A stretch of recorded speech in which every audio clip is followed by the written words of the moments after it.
我係一個保安，每一個保安都有一個範圍，每一日你就係喺呢個範圍裏邊看住，有咩事嘅話，只要你唔係最後一個到就得。佢哋係咁講，最緊要唔好覺得自己係英雄。嗰日經理話調我嚟呢條村，佢同我講我係一棵樹，佢話樹遇到風吹就會彎，咁就係彈性嘅意思。我中意經理話我係一棵樹，樹你唔斬佢係可以好長壽。我希望我同我個仔都可以長命百歲。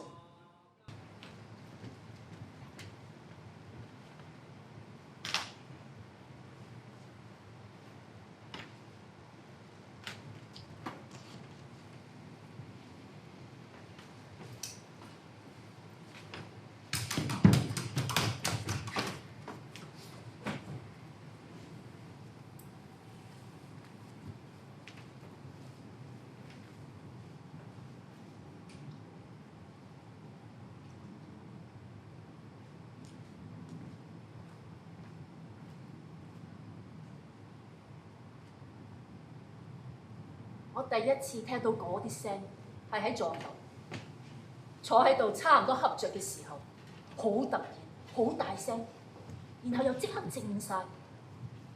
過咗一陣，師兄行入嚟叫我出去平台幫手，嗰個人就仆咗喺地下，手腳軟晒。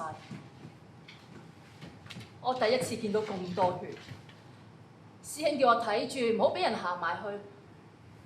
我都唔知企喺邊度好，有一兩個街坊號埋嚟，跟住好快就走開，平台就得返我一個。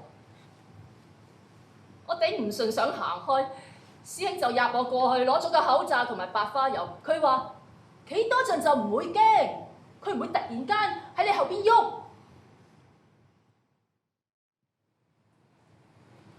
過咗一個禮拜，我又聽到嗰啲聲。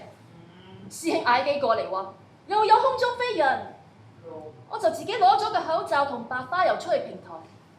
有個男人行埋嚟問呢個係咪佢個仔？我話先生你唔可以行埋佢。佢一直係咁問，好似聽唔到我講嘢咁。我都唔知自己有冇講嘢。我企咗喺條屍側邊看咗好耐，真係好耐。側邊啲陰涼位坐滿人，個個望住我。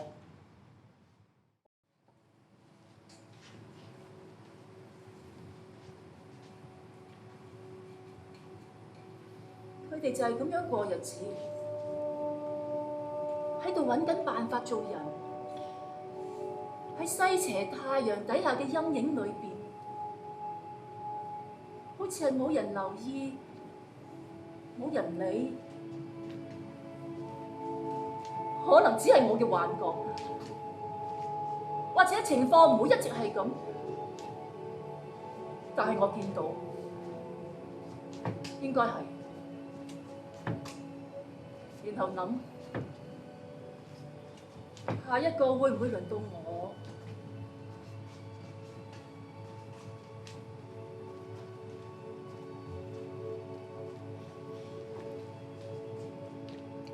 日子一日一日咁過，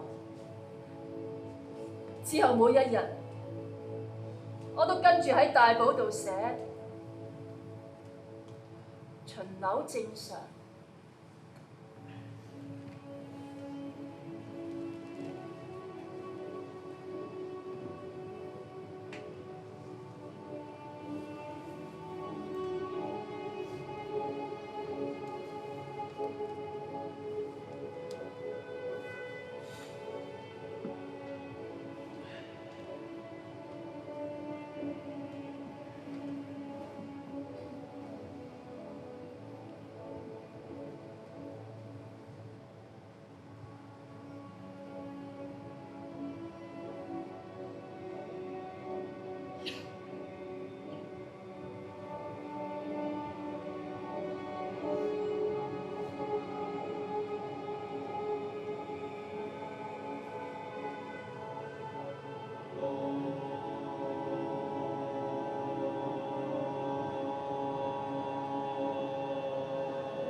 遞咗份報紙俾我睇，佢指住張相問：呢個阿婆係咪你嗰座啊？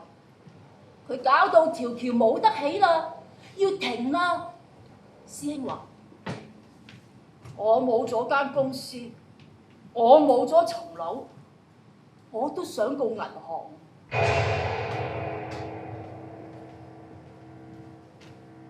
我從來都冇諗過起嘢都可以係犯法，更加冇諗過一個人可以告政府。平時只係有政府告你，話你呃佢錢，話你唔誠實，乜可以調翻轉頭拉個政府去坐監嘅嗎？But when you kiss a dollar bill, it doesn't kiss you back.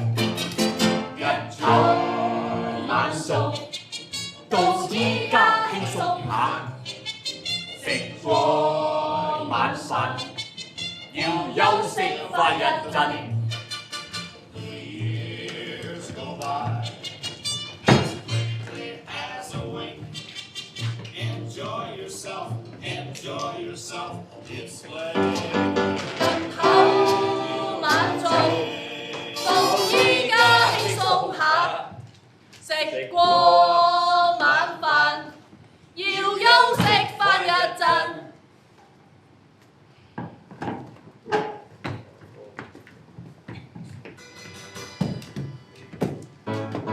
日頭晚做，到依家輕鬆下，食過晚飯，要休息翻一陣。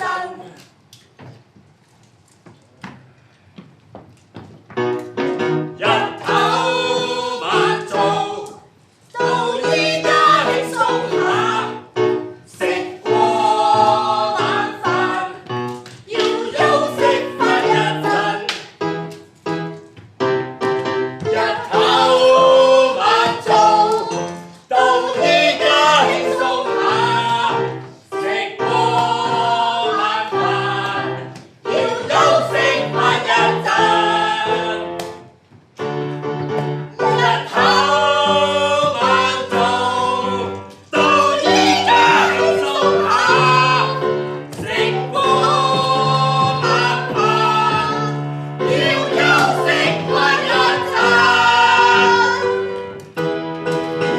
日頭晚做，到依家輕鬆下，食過晚飯，要休息翻一陣。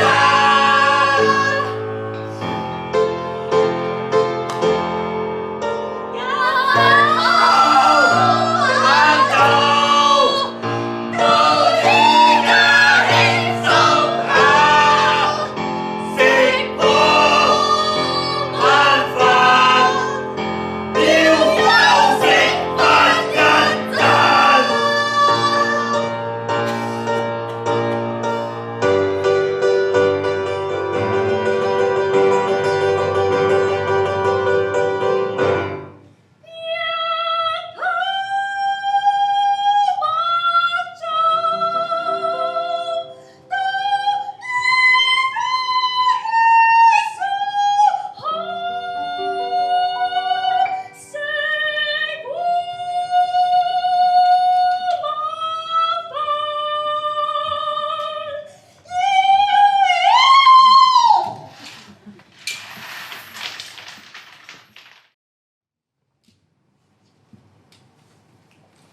有一日，我朋友同我講，佢留緊長頭髮，問我有咩方法可以留得快啲。我講笑話：你個火燭鬼啊，最好裝個摩打喺你自己裏邊。啲客中意我朋友用最老派嘅方法洗地，用雙手同膝頭哥趴喺地下，好快咁擦。有時要用牙刷擦，佢哋會望住，然後就會好滿意。我朋友話：佢哋有啲會喺屋企裝部閉路電視，佢話唔中意人信唔過佢，佢哋會望住，驚我係賊，我跪喺度，跪到屎忽窿都開晒啦，佢哋就唔想望。唔好以為我係為咗尊嚴所以去打工，我朋友同我講，為咗尊嚴你要做嘅係去洗面，即使每一日開出嚟盆水都係污糟水，你都要洗乾淨塊面，換一套乾淨嘅衫。可以嘅話，留意一下衫嘅顏色配搭，咁你就可以同人哋講你係一個人。打工幫唔到你同人講你係一個人，你跪喺地上面，跪到連屎忽窿都開晒嘅時候，你冇辦法同人講你係一個人，你只係喺度贖罪，因為你自己做錯，所以要付出努力。我朋友其實冇同我講，佢講唔到。佢有一日開始口齒唔清，條脷歪咗。佢只喺 WhatsApp 度打字俾我。